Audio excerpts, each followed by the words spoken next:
पूनिया सरदारी के बीच में आया हूं मैं, और पूनिया सरदारी की जोरदार आवाज हम सब के लिए बड़े आज गौरव का दिन भी है कि आज परम श्रद्धेय बाणदेव जी महाराज उनका जन्मोत्सव भी है। एक जोरदार जयकारे के साथ भारत माता के, भारत माता के, दादा बाणदेव महाराज के, बाबा बाणदेव महाराज के बहुत बहुत धन्यवाद। सबसे पहले तो मैं सर्वजातीय पूनिया खाप का दिल से आभार व्यक्त करता हूं कि उन्होंने आज बाबा बाणदेव जी के जन्म दिवस के अवसर पर आज हमारा सम्मान करने का काम किया है। मैं आप सबका आज यहां खरक पूनिया की सरदारी में पूरे प्रदेश से पूनिया खाप के हमारे सभी महानुभाव उपस्थित है। आप लोगों ने आज जो ये सम्मान दिया है, सम्मान किया है, ये सम्मान हमारा नहीं, ये सम्मान ये खूब पूनिया खाप का है। मैं आप सबका दिल से बहुत बहुत स्वागत करता हूं, आप सबका मैं अभिनंदन करता हूं। साथियों,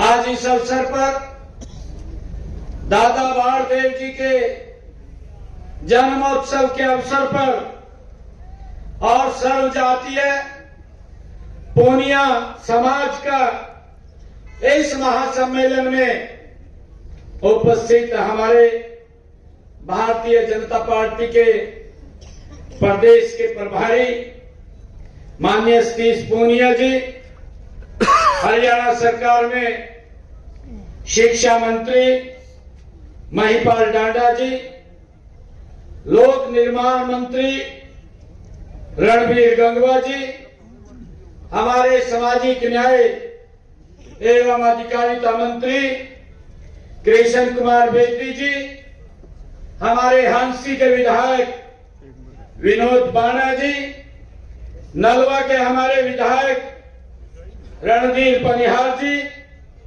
हमारी जिला हिसार की अध्यक्षा आशा खेदड़ जी, हमारे हांसी के जिला के अध्यक्ष अशोक सैनी जी, पूर्व सांसद जनरल डीपी वत्स जी, पूर्व मंत्री डॉक्टर कमल गुप्ता जी, हमारे हिसार जिला परिषद के चेयरमैन सोनू सिहाग जी, हमारे हिसार के मेयर परवीन पोपली जी, पूर्व मंत्री हरियाणा सरकार अनूप धानक जी, और विशेष रूप से मैं धन्यवाद करना चाहूंगा क्योंकि आज दादा बाणदेव जी के जन्म के अवसर पर जो पूनिया खाप द्वारा ये सर्वजातीय सम्मेलन आयोजित किया गया है,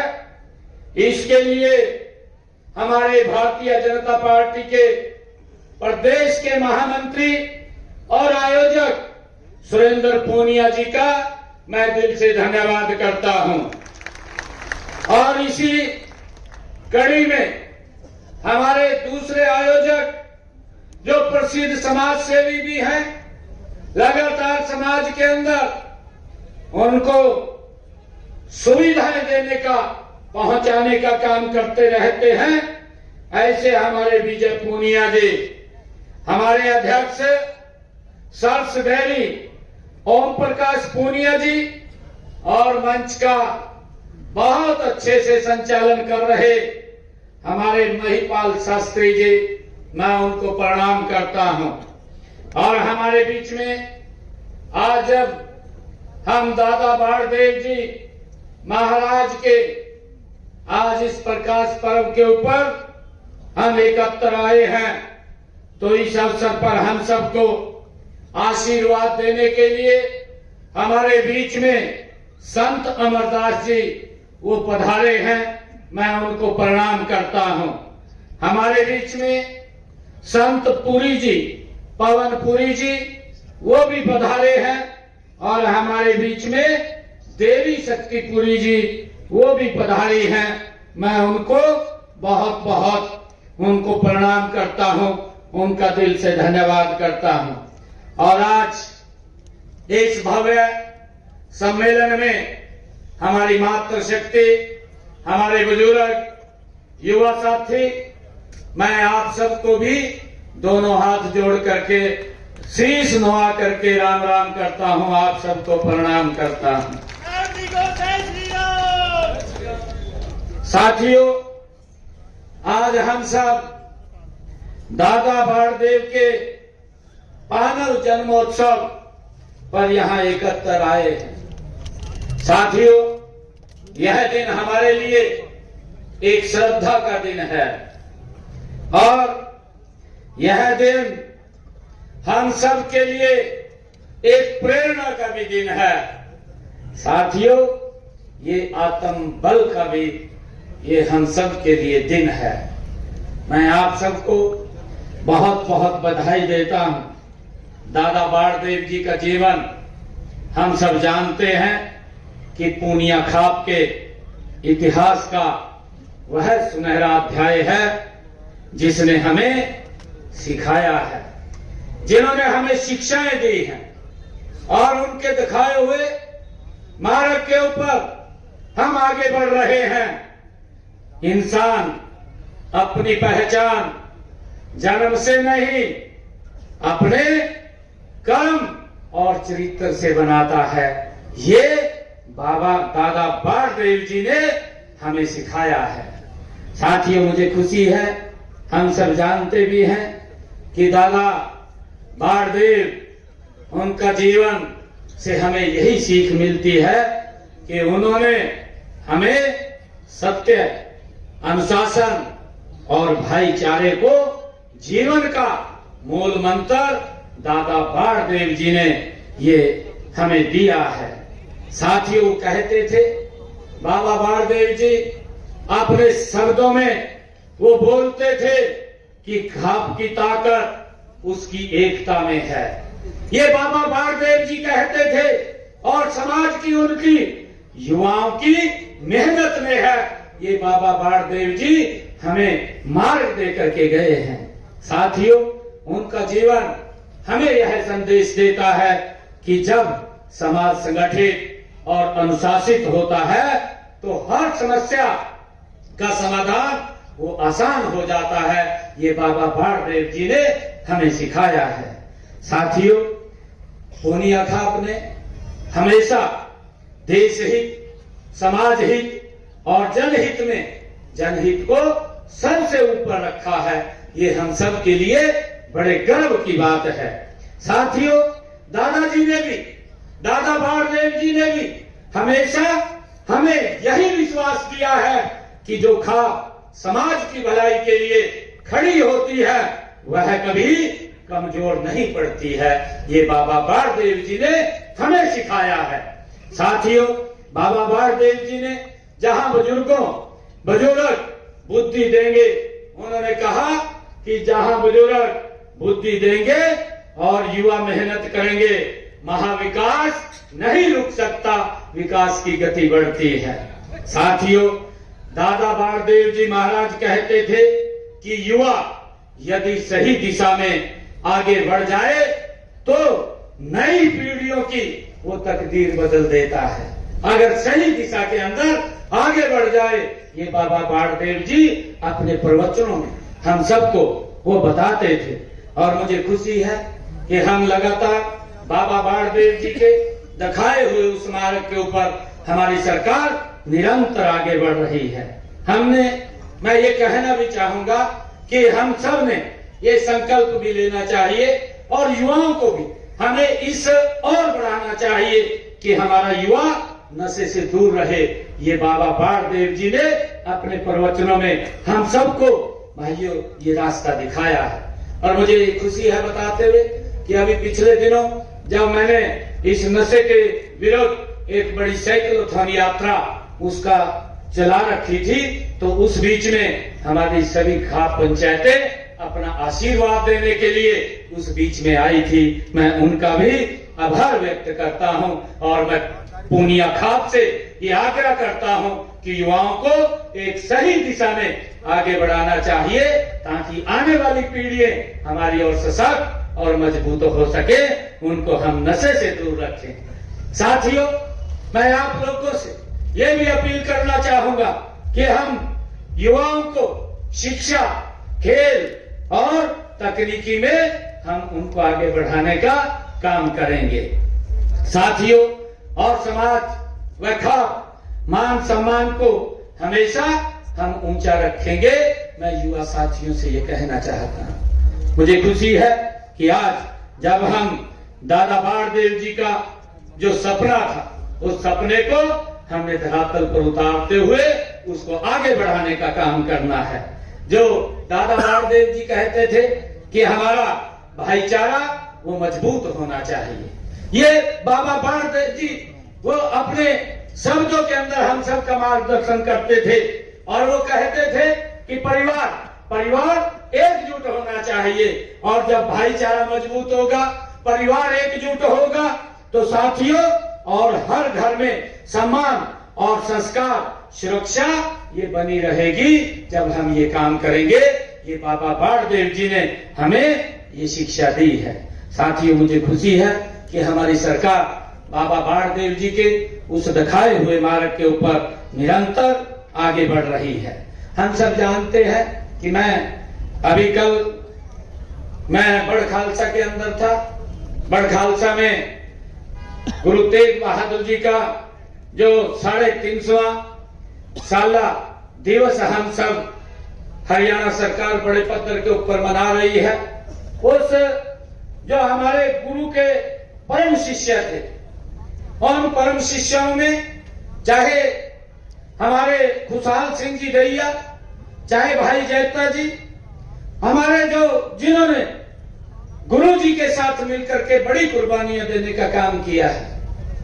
आज हम हरियाणा के अंदर गुरु तेग बहादुर जी के उस 350वें साला दिवस की उसको हम बड़े पत्थर के ऊपर मना रहे हैं और उसको लेकर के 25 तारीख को देश के यशस्वी प्रधानमंत्री, जिसका जिक्र भी किया गया है कि आदरणीय नरेंद्र मोदी जी हरियाणा के अंदर आ रहे हैं। 2 बड़े कार्यक्रम हैं।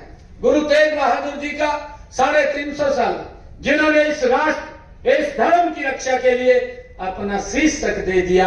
उन्होंने धर्म नहीं बदला, अपना शीश दे दिया। ये कुर्बानी, ये ऐसी तपस्या, ऐसा इतिहास ये दुनिया में किसी के पास देखने को नहीं मिलता। ये इतिहास अगर देखने को मिलता है, ये भारत के अंदर हमारी संस्कृति का आधार है। भाइयों, हमें देखने को मिलता है और उनके उस बलिदान को, जो उन्होंने बड़ा महा बलिदान दिया, समाज के हित में दिया है, समाज की एकजुटता के लिए दिया है। जब औरंगजेब, वो मुगल क्रूर शासक, जब वो इस प्रकार का उसने फरमान जारी किया हुआ था कि मैं भोजन तब करूंगा जब 1.25 मन जनेऊ मेरे सामने तोल करके रखे जाएंगे। कितना अत्याचार वो कर रहा था। वो अंग्रेज औरंगजेब क्रूर शासक, लोगों के ऊपर कितना वो क्रूर उसका शासन था, उनके ऊपर अत्याचार कर रहा था। महिलाएं सुरक्षित नहीं थी, बेटियां सुरक्षित नहीं थी। और उस समय के अंदर जब कश्मीरी पंडित इकट्ठे होकर के गुरु तेग बहादुर जी के पास गए और उन्होंने कहा गुरु तेग बहादुर जी को कि हमें इतने अत्याचार हमारे ऊपर हो रहे हैं, गुरुजी हमारे कुछ आप इसके ऊपर समाधान निकालिए। और उनकी बात को गुरुजी ने सुना, गुरु तेग बहादुर जी ने उनकी बात को सुना और सुन करके गुरु तेग बहादुर जी ने कहा, उन्होंने कहा कि इसको रोकने के लिए किसी बड़े व्यक्ति को अपना बलिदान देना पड़ेगा। उनके साथ ही गुरु गोविंद सिंह जी जो मात्र 9 वर्ष के थे, उनके साथ ही बैठे थे। गुरु गोविंद सिंह जी ने कहा, पिताजी आपसे बड़ा कौन बलिदानी हो सकता है? आपके पास ये लोग आए हैं, आपने कहा है कि बड़ा बलिदान दे सकते हैं, आपसे बड़ा बलिदान कौन दे सकता है? तुरंत गुरु तेग बहादुर जी ने उन कश्मीरी पंडितों को कहा कि जाइए आप उस औरंगजेब को जाकर के बोल दीजिए कि गुरु तेग बहादुर जिस दिन अपना धर्म परिवर्तन करेगा, हम उस दिन अपना धर्म परिवर्तन कर लेंगे। भाइयों, यह इतिहास हमारा है, यह इतिहास है, परंतु उस इतिहास को जन जन तक पहुंचाने का जिम्मा ये हमारी सरकार ने ये इसी प्रकार उठा रखा है, संत प्रचार प्रसार समिति के माध्यम से, कि हमारे जो महापुरुष हैं उन महापुरुषों के दिवसों को हम राज्य स्तर के ऊपर मनाने का काम करते हैं। और कल उसी कड़ी के अंदर खुशहाल सिंह जी दैया, जो उस क्रूर शासक औरंगजेब ने जब गुरु तेग बहादुर जी उनकी बात को बोल करके वो औरंगजेब को मिलने के लिए जब गए, औरंगजेब ने उनको गिरफ्तार कर लिया और गिरफ्तार करके बंदी बना लिया, उनको बंदी बना लिया। तरह तरह की यातनाएं दी गई, उनको प्रलोभन भी दिए गए और इस प्रकार के प्रलोभन दिए गए कि आप अपना धर्म बदल दें। परंतु गुरु तेग बहादुर जी ना तो उनके अत्याचारों के सामने वो झुके, ना प्रलोभन के अंदर आए, और उन्होंने भाइयों धर्म परिवर्तन नहीं किया। और औरंगजेब ने ये फरमान जारी किया कि गुरु तेग बहादुर जी का सर धड़ से अलग कर दिया जाए। भाइयों, जब वो उनका धड़ से सर अलग कर दिया, वो क्रूर औरंगजेब उसको अपमानित करना चाहता था, परंतु हम देखते हैं कि जब गुरु तेग बहादुर जी का शीश अलग किया गया, उस वक्त एक बहुत बड़ा तूफान आया और उस तूफान के अंदर उनके शरीर को हमारे लखी शाह जो बंजारा है हमारे, वो उठा करके ले गए और उनके जो शीश था उस शीश को भाई जैता जी उठा करके ले गए। और जब ये पता औरंगजेब को चला तो उन्होंने उसके पीछे अपनी सेना को लगा दिया। जब भाई जैता जी शीश को लेकर के जा रहे थे और उन्होंने कहा कि हम गुरु तेग बहादुर जी का शीश आनंदपुर साहब लेकर के जाएंगे, वहां पर उसका सम्मान से संस्कार करेंगे। भाइयों, जब मुगल सेना उसके पीछे लगी तो वो बड़ खालसा गांव के अंदर, उस गांव का नाम उस समय शिलीन उस गांव का नाम था जो आज बड़ खालसा के रूप में है। तो गुरु का वो शिष्य जो गुरु को प्रेम करने वाला था, भाई जैता जी, जो गुरु तेग बहादुर जी का शीश लेकर के निकल पड़ा था, वो बड़ खालसा में चला गया। और बड़ खालसा में जब उसको पता लगा कि औरंगजेब की सेना ने पूरे गांव को घेर लिया, अब निकलने का भी बाहर रास्ता नहीं बचा है, तो वो खुशहाल सिंह जी को मिले, खुशहाल सिंह जी के घर गए। और जब खुशहाल सिंह जी को ये पता चला कि गुरु तेग बहादुर जी का शीश है और इसके पीछे ये मुगल सेना लगी हुई है, औरंगजेब की सेना लगी हुई है, तो खुशहाल सिंह दैया ने कहा, क्योंकि वो गुरु का प्रेमी था, उसने कहा कि मेरा शीश वो गुरु तेग बहादुर जी के साथ मिलता है, आप मेरा शीश काट करके ये औरंगजेब को दे दो, मुगलों को दे दो, और गुरु तेग बहादुर जी का शीश आप लेकर के आनंदपुर साहब चले जाओ। ये गुरु के प्यारे, जो गुरु को प्रेम करने वाले, ये इतिहास हमारा था। मैं कल वहां उस बड़ खालसा के अंदर गया था, वहां पर भी 350 वर्ष उस खुशहाल सिंह दैया जी के उस बलिदान दिवस को हुए हैं, जो बड़े बलिदान दिए हैं, और उसको 350 जो साला कुरुक्षेत्र के अंदर मना रहे हैं। देश के यशस्वी प्रधानमंत्री आदरणीय नरेंद्र मोदी जी वहां पर आ रहे हैं। उसका निमंत्रण आप सबको हमारे हरियाणा प्रदेश के प्रभारी आदरणीय सतीश पूनिया जी ने भी आप सबको दिया है। और मैं भी आप लोगों से आग्रह करता हूं कि इस इतिहास को हम जिंदा हमें रखना चाहिए, उस इतिहास को घर घर में हमें पहुंचाना चाहिए और हम गुरु तेग बहादुर जी के उस बलिदान दिवस के अवसर पर कुरुक्षेत्र में भारी संख्या के अंदर हमें वहां आना चाहिए। साथियों, बाबा दादा बाणदेव जी, उनके जीवन से प्रेरणा लेकर के निरंतर हमारी सरकार आगे काम कर रही है। हम सब देख भी रहे हैं, जिसका जिक्र भी किया है कि हमने अपने संकल्प पत्र में 217 वायदे किए थे जब विधानसभा का चुनाव चल रहा था। और मुझे खुशी है कि हमने उन 217 में से पहले ही वर्ष के अंदर हमने 50 हमारे वादों को पूरा भी कर दिया है। जिनमें हमारे जो वायदे थे, कितने महत्वपूर्ण वायदे थे।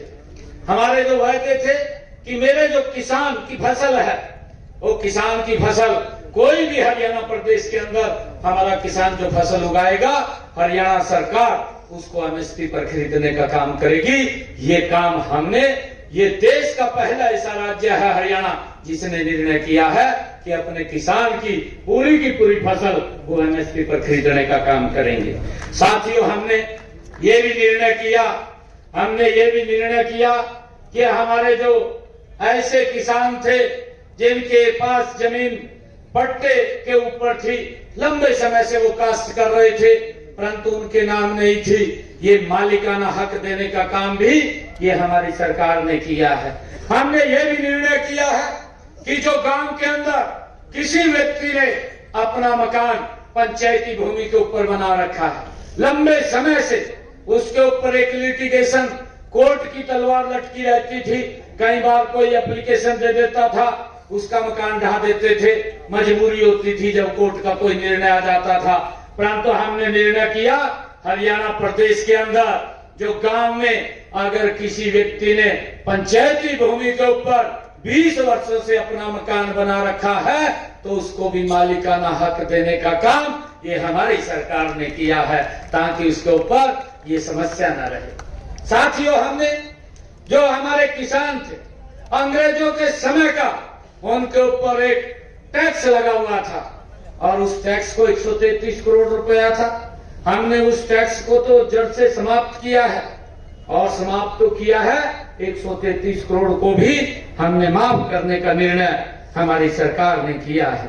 साथियों, मुझे खुशी है आज इस पूनिया खाप के बीच में जब मैं आया हूं कि दादा बाणदेव जी महाराज जिनका जीवन हमें प्रेरणा देता है और उस प्रेरणा को लेकर के हम निरंतर आगे बढ़ करके काम कर रहे हैं।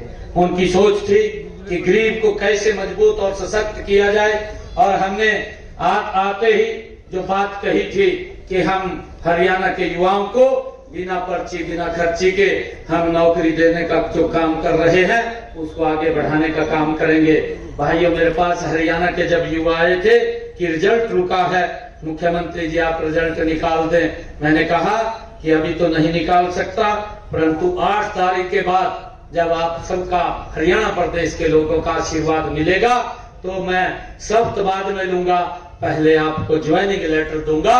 25,000 बच्चों को बिना पर्ची खर्ची के हरियाणा सरकार के अंदर नौकरी देने का काम किया है। साथियों, निरंतर हमारी सरकार काम कर रही है। हमने ये भी कहा था जिन परिवारों की इनकम 1,80,000 रुपए से कम है, ऐसी माताओं की रसोई में 500 रुपए का गैस का सिलेंडर पहुंचाने का काम ये हमारी सरकार करेगी। ऊपर का जो पैसा होगा वो हरियाणा सरकार देने का काम करेगी। और आज लगभग 19 लाख बहनों की रसोई में 500 रुपए का गैस का सिलेंडर पहुंच रहा है। साथियों, हम लगातार प्रदेश के हित में आदरणीय नरेंद्र मोदी जी के तत्वाधान में निरंतर मजबूती से काम कर रहे हैं और हमारी सरकार आदरणीय मोदी जी के नेतृत्व में आप देख रहे हैं तीव्र गति से आगे बढ़ रही है।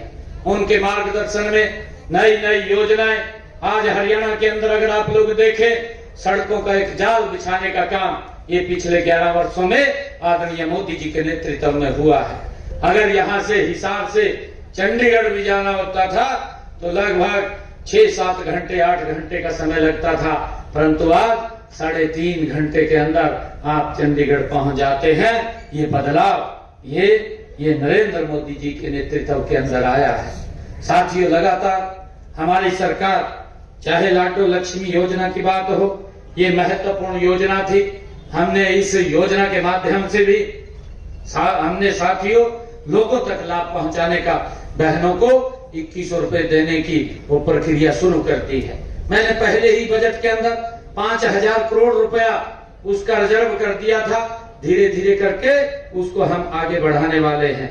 और मैंने तो अधिकारियों को भी कहा है, उनको थोड़ा संकेत किया है कि ये पैसा ये छोटा होता है, इसको 2 किस्तों के अंदर हम पैसा देने का काम करेंगे। एक किस्त उनको हम पूरा का पूरा पैसा जब इकट्ठा हो जाएगा विद ब्याज उन तक पहुंचाने का काम करेंगे, ताकि गरीब व्यक्ति कोई न कोई अपना कार्य कर सके और वो भी कोई बिजनेस कर सके या परिवार को आगे बढ़ा सके।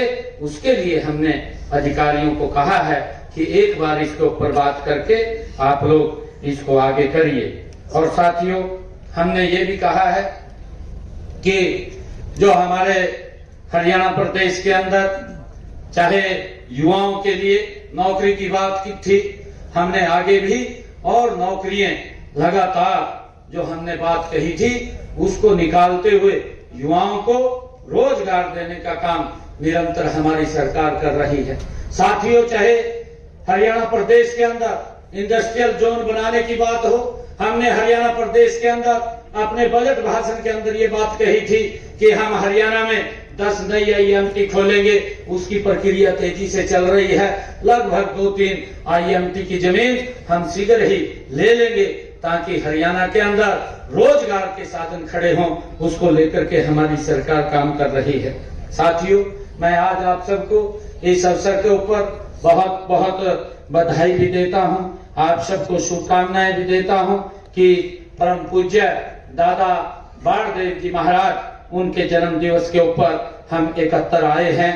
और मैं एक बार फिर पुनिया खाप का, मैं आयोजकों का और समाज के सभी महानुभाव का मैं बहुत इस सम्मेलन के जो महासम्मेलन का आयोजन आप लोगों ने किया है, इस आयोजन के लिए मैं आप सबका बहुत बहुत आप सबको बधाई और शुभकामनाएं देता हूं।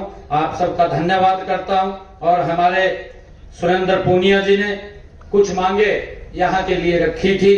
एक इन्होंने कहा था कि गांव खरक पूनिया में एक सामुदायिक केंद्र का निर्माण किया जाए। मैं इसकी घोषणा करता हूं। खरक पूनिया में सामुदायिक केंद्र का निर्माण किया जाएगा।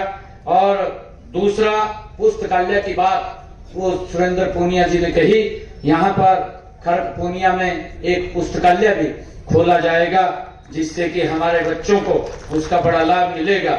और तीसरा, 2 मांगे इन्होंने कही थी। एक और मांग मैं ये कहता हूं, क्योंकि दादा बाणदेव जी का जो जीवन है वो हमें यही सिखाता है और हमारी सरकार निरंतर उसके ऊपर काम कर रही है कि यहाँ स्कूल के अंदर जो हमारा खरक पूनिया का स्कूल है उसको संस्कृत मॉडल स्कूल के रूप में विकसित किया जाएगा, ताकि बच्चों को यहाँ पर अच्छी शिक्षा मिले। क्योंकि माँ बाप सोचता है कि हमारा बच्चा वो अंग्रेजी स्कूल के अंदर पढ़े, परंतु उसको खरक पूनिया में ही ये सारी सुविधाएं इसी सरकारी स्कूल के अंदर मिलेंगी। इसकी भी मैं आज घोषणा करता हूं। जो भी आप कह रहे हैं, सुरेंद्र पूनिया जी कह रहे कि बाबा बाणदेव जी के नाम से वो हो जाए, वो जो भी आपका रेजुलेशन मेरे पास पंचायत की तरफ से आएगा उसके ऊपर विचार करके उसको आगे बढ़ा दिया जाएगा।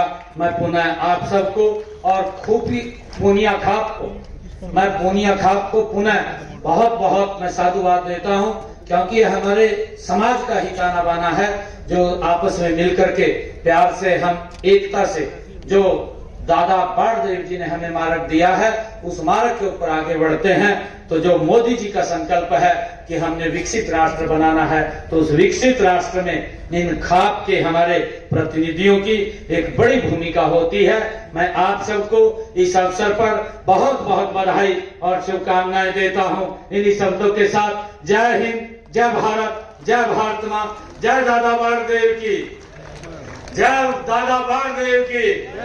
बहुत बहुत धन्यवाद।